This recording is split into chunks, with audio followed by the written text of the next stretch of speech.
Diduga cemarkan nama baik Luhut, penjarakan Said Didu. Ditulis oleh Manuel Mawengkang di siber.com. Hai, bertemu lagi dengan channel Daily News bersama Suara Rahma. Buat apa punya rumah yang mahal jika tidak merasa at home?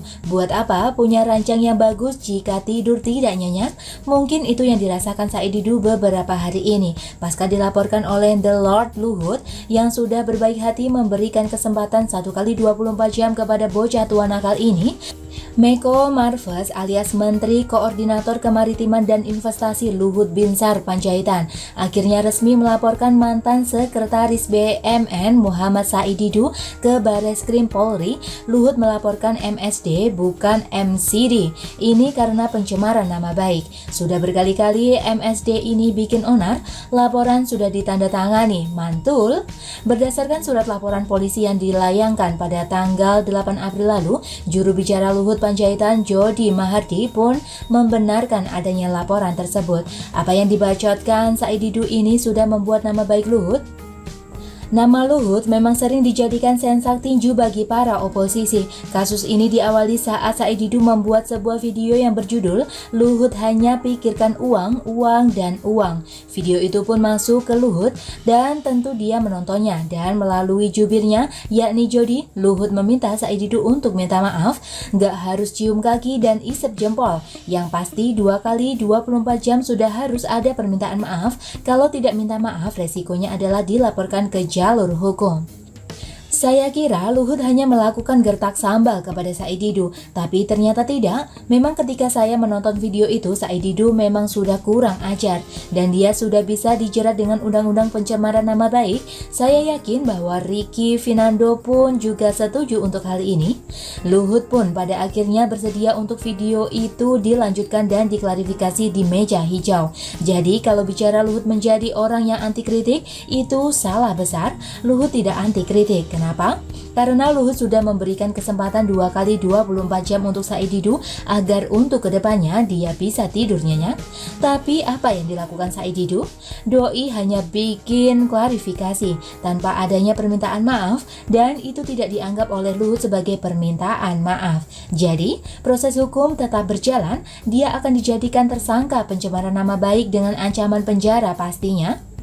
Memberikan kesempatan untuk meminta maaf adalah murni kebaikan hati Pak Luhut Binsar Panjaitan, Menko Marves terhadap Said Didu yang asal bicara.